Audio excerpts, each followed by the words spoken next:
What is up?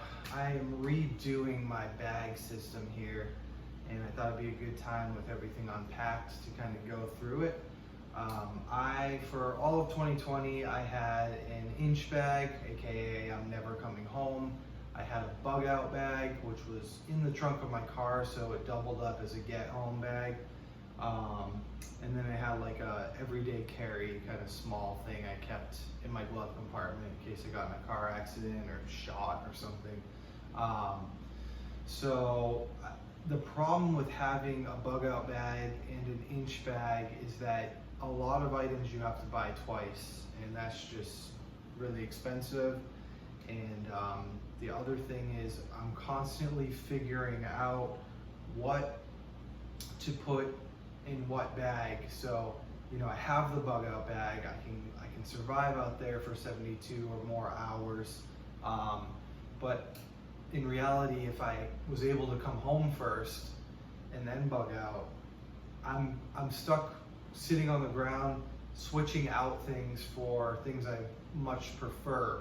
So it's kind of like this weird, it's never harmonized the way I want it, because some bags have things I prefer, and then other things that I prefer in a different bag, and ideally I want them all together. So where I'm at now is it's basically I'm just having an I'm never coming home bag. The weight is going to be heavier, but it's easier to grab. It's already got all my ideal items in it, and I can stay out there for a week or longer if I need to, as opposed to having a whole bunch of bags and buying tons of stuff, and it's too confusing. So I'm trying to consolidate everything into one bag. If there was an instance where I would need more than one bag for another person, or I'm just going camping or something, I have that too.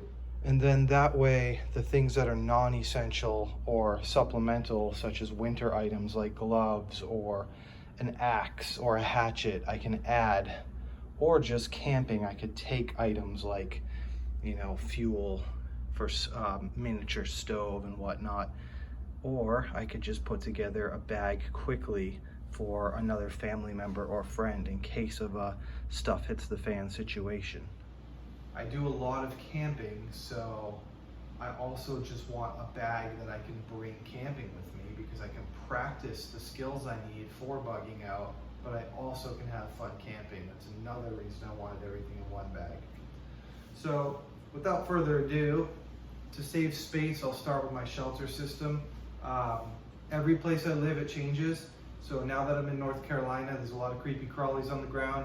It will just rain out of nowhere. So I want it to be off the ground, something with a quick setup. So first and foremost, I have an Eno tarp here. This is great. It comes with everything already. The cordage is attached.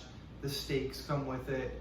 It's super low maintenance. I could just throw this up super fast. I don't even need a ridge line really, but you know, if I want to make certain shapes, certain frames and whatnot, of course I can put that up. So tarp first. Hammock, for the time being, I have not an ultralight hammock. I have an ultralight hammock. I just put it outside on the balcony because the quality's not good. It's really hard to get a good night's sleep in. It's very small. The bug net's always in your face.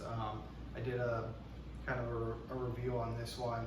Double wide, super huge. It's just a much better hammock for camping.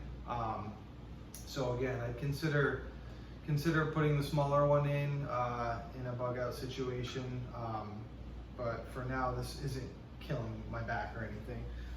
So anytime you have a hammock, your back is exposed, so you're gonna lose all that body heat. So I have an underquilt for that.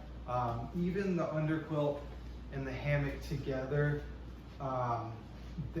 they're still a little bit smaller than my sleeping bag was, which was originally in my inch bag. Plus my sleeping bag weighed a ton. So this is still a superior option. Right now I have a really compact goose down feather blanket, which is nice. The only thing about this is it's a little small. It doesn't go all the way over my feet if I have it pulled up to my chest. So what I am gonna do is switch this out for a queen size wool blanket. but those are extremely expensive. So, and it's also summertime right now, so I can hold off on that for now. And then not shelter, but could be, is my poncho. So I think everyone should have a poncho in their bag system. Obviously, keep you dry, but it will also go over the bag and keep that dry. And then it also doubles up as a tarp and or a mat or a carrying bag. I mean, it has countless functions to it. And then I have a shamag scarf, another item that's got countless applications. You can pre-filter your water with this. You can use it as a carrying bag. You can throw it around your neck when it's unfolded and use it as a sling if you have an injury. Just walking down south, you know, wiping the sweat off of you. So shamag scarf, always a must for any survival situation. Food, I was carrying the SOS bars. And you know, if I'm in trouble and I think I'm gonna have to be out there for a while, or I'm going to a bug out location, which I do not have as of now because I'm a new resident in this state. I'm working on it. I have made some prepper friends and trying to figure that out. So in the event where I'm going somewhere and I think I might have to walk a day, 2 days, 3 days, these are good. They're 3,000 calories. Problem is, it weighs as much as a brick. It's not helping. My bag system right now weighs 30 pounds with just this full of water. If I were to fill up the Camelback, it's gonna get even heavier. Then if I'm putting a gun in my waist and some magazine clips on me, it's just gonna get heavier and heavier and heavier. So I'm trying, it's by no means an ultralight bag, but I'm trying to keep it in that 30-pound range, 35, max out at 40. So for now, I just have 2 packs of beef jerky, 2 snack bars, and a whole bunch of electrolytes, just because the south it's just so humid and so hot, and you do not want heat stroke while you're trying to do all that. Forgot to mention straps for the hammock. That hammock comes with fantastic straps, but before I got that hammock, I had already bought a set of Eno. These ones are really nice and adjustable. That I have in here is navigation system. So I have a headlamp and some spare batteries for that. I have a map of if I did have to go out to the woods for a bug out location. Great Smoky Mountains, just such a massive, beautiful area. So this is a topographic map. So to write coordinates down, I have a waterproof notebook. This also has some notes in it, things that I might have to remember if I'm out there, different knot styles, how to tie those and whatnot. So also I have a Sunto MC2 compass. I'll definitely do something on this once I get, I'll do a video on this, but fantastic compass. Multifunctional, so it's got the magnifying glass, so I can start fire as a permanent heat source as long as the sun is out. It's got a signaling mirror here too. It has a ton of features. I'll have to do a whole video on this alone. And attached to it is pace beads, so I know how many meters and kilometers I've gone. So that's all part of the navigation system, which is extremely important because you don't want to get lost out there in the middle of nowhere, or if you have to get to your bug out location and the road has been blocked off or a bridge has been overtaken by a gang or something, and you have to abandon your car and go on foot, you're definitely going to want that navigation. This is just a garbage bag. I have a roll of 1-inch Gorilla Tape. I have a full roll as well, but for this bag, I think this will do it. I have a spare battery pack. This has got 4 more charges for my phone. You don't see this much, but my comfort item is Carmex, just because when you're out there, your lips get so chapped, and also you can rub it on your knuckles or on the cuticles as they start getting shredded apart out there. A lot of times when I wear a hat and I'm out in the bush and I sweat and stuff, I start getting this really itchy forehead. So I can kind of put a little bit of that on top too. So it's kind of like a first aid item. Procurement of water.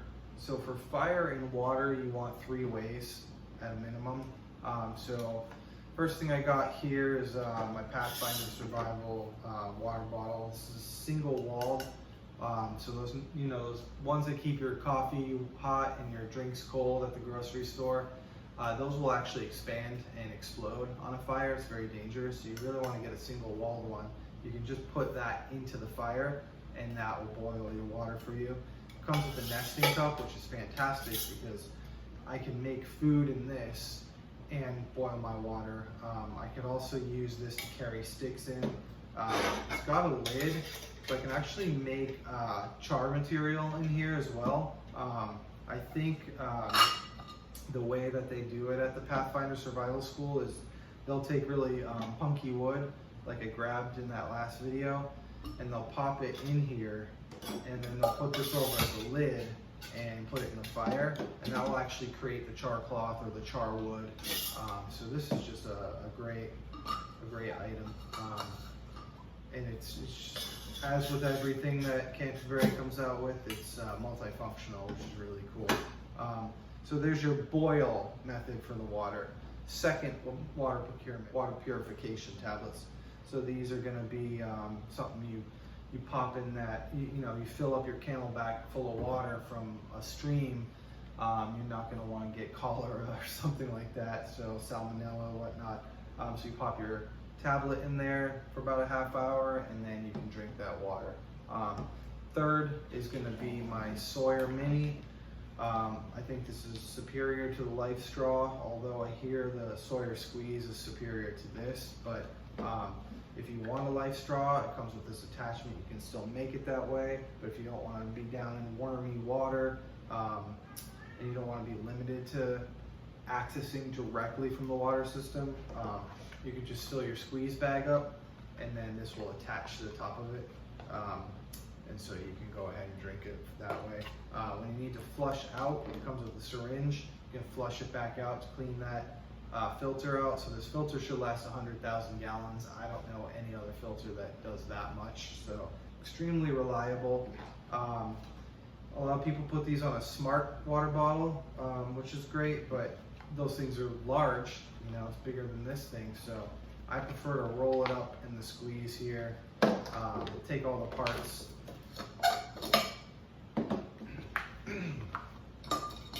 Actually, I prefer to throw everything in there. I could probably get that into if I finagle it, but I don't want to wrestle it out. So it's flat anyway. That's another reason I like it. So it's kind of like a little Camelback. So yeah, those are your 3 ways to procure water. Now moving on to fire. Big lighters. I do need a waterproof case, these guys, or at least one of them, but Big lighter is going to be your most reliable. Why, start a friction fire when you're trying to, get to a location as fast and as stealth as possible. So don't make things more difficult on yourself. Yes, I'd love to do fire starting stuff, with a ferro rod or whatnot, camping, having fun, just practicing those skills. But when stuff hits the fan, you're gonna want to just be quick and go to the lighter. But those freeze, or you drop them somewhere, or you get water in them, or whatever. Ferro rod is my next guy here.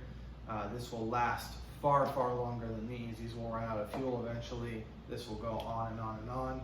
I do have some Gorilla Tape wrapped around it too because it's flammable, but it also gives me a little bit of a pull handle. So when I pull the rod back like a lawnmower to shoot sparks, I have a little bit of a handle here. Got the string on it too to keep it around my neck. And if it's raining or it's hard to find material to start that fire, I made my own. I got a little it's supposed to look like chewing tobacco, but it's a shredded beef jerky stuff. So I used a container for that, and inside are cotton rounds that I slathered in Vaseline. So those will take a spark, light up, and they'll actually burn for a decent chunk of time. I'd say at least probably about 5 minutes as you get the other materials on and dried out.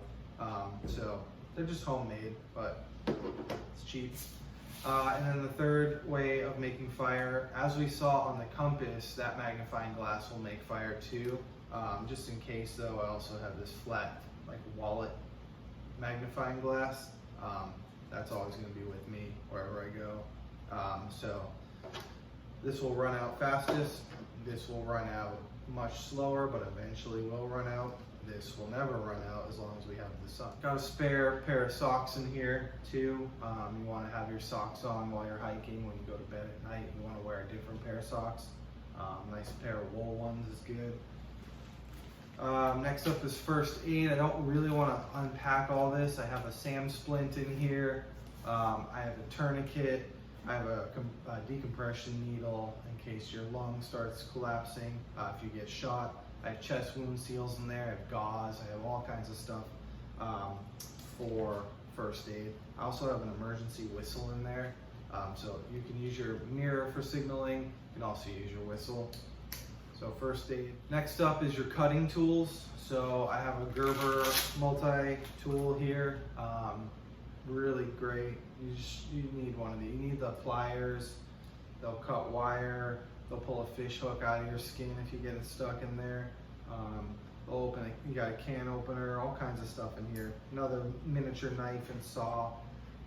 So definitely awesome. A lot of people like Leatherman. I will eventually get one of those. It's just everything you do, the adage is buy once, cry once. So you do want to spend and get top of the line stuff when it comes to saving your life. But the thing is, when you're putting together an entire system, that gets insanely expensive. So my way of doing it is, if I can't buy the best thing because I need multiple things and I need to budget properly, I at least go middle of the line. Gerber's a great company. It's American made. It's going to be your middle of the line. So that being said, I have a Gerber folding saw as well. Everyone wants a silky. I can get a silky eventually as well, but I like the Gerber folding saw. It does come with a spare blade that has different teeth as well. So more of a fine versus more of a rough one. I did not include my hatchet or my axe in this because I'm in the eastern woodlands where it doesn't get too cold until the winter. So as the winter draws, I will start supplementing my pack. Put that wool blanket in, add the hatchet or the axe on, and it will change with the seasons in my location. Next cutting tool is just my backup knife. So it's a Mora knife, bushcraft, high carbon steel, 90-degree spine for the ferro rod. Pretty good stuff. So that's about a $40 knife. And then I have a Joker Comparo, which is about a $100 knife. Really nice, high carbon steel as well, 90-degree spine, keeps its edge really well. It does come with a miniature ferro rod. I didn't have a whole lot of luck with that guy out camping. It might have been the fat wood that I had though. I had just had some fat wood in my trunk. So I don't know which it was. I'm gonna have to test that out. And just to keep them sharp in the field, I have an axe sharpener here. I have a bush pot. I use this for cooking, all kinds of stuff. It's actually a carrying, some sort of bucket for carrying things. But inside of it, I can also keep a lot of things from my bug out bag. So cordage is in here. I have, number 36 bank line, 100 yards of that tarred bank line there. I have probably over 100 yards of paracord in here, probably 150. And then I just shove this mosquito net in there too that just goes over your face. I haven't had any problems with mosquitoes yet down here, but I'm not sure if I just haven't gone, they're just not here yet. But bugs are tough in the south, so I like having that net there. And this lastly is a tin here. This is my hunting kit. I have snare wire in here. I have more water purification tablets. I have extra batteries for the headlamp. I have a spare ferro rod in here. I have all my fishing line and fishing hooks in here. I have a small candle as well to save that lighter fuel. I have some cotton in here for charred cloth material. drilled a hole in the top of the cooking tin here, so then that steam can come out and I can make that charred material in here as well. And then I have a Silcock key as well for, you know, I'm in an apartment, so I'm not in a city, but I'm outside of one in the suburbs, so I'm still near a lot of commercial buildings. I'm not completely out in the countryside, so that's definitely a valuable tool to have. Different bags in there to make it a little bit easier. This guy just goes around the bush pot. I have a dry bag, which I like, so this is good. This holds a lot of things in it as well, and then this will just go inside the bag, but it does have a little, you know, I could set up camp and leave the big stuff behind and take what I need over my shoulder in the dry bag. It also has the way it clips here. I could run that bank line and chuck it up over a branch and hang, you know, fish or meat or food to keep it away from bears as well. And of course it's a dry bag, so if I do get submerged in water, I'm gonna have things like the cell phone charger inside of here so they don't get wet. And then lastly, you know, I went to REI and looked at Osprey and Mystery Ranch, and they're just $300-400 bags, and that's just not realistic for a lot of us. I got this guy for 80 bucks, and it's great. It's got all the compartments I need. It's long enough for me. I'm a tall guy, I'm 6'1", so I like that it's nice and long. It has all the support, so we got the plastic in here, the frame. This really helped when I took it out the other day. I just cinched everything as tight as I could, and it really helped because I got a lousy back. I do have a Camelback in here. It has the attachment in the slot for that as well. On the bottom here, if you pull this Velcro, it actually has a rain cover that goes over the bag, so if it starts raining out. I have the poncho anyway, but you know what? Even more protection. So to reiterate, I got rid of the bug out bag, and I'm just gonna keep this in my car as a get home bag, as a camping for fun bag, as a bug out bag, and as a I'm never coming home bag. It's gonna work for everything. I sacrificed, you know, a little bit more carrying weight, but as you saw in the last video, I'm going out practicing, so that doesn't affect me as much. And again, I don't know, they say your bug out bag shouldn't be more than a quarter of your weight. I gotta be 190, I wanna say, so I mean, we're talking 45 pounds or, you know, somewhere thereabouts, and I'm nowhere near that. This thing's 30 pounds. You know, an ultralight bug out bag, like my other one, was probably closer to 15 pounds, but really the only benefit is I can move a little faster, and it's a little easier to crawl through branches and things like that. But then again, if I'm out in the woods, I don't have as much stuff, so I'm kind of limited to that 72 hours or so, a little bit longer, honestly.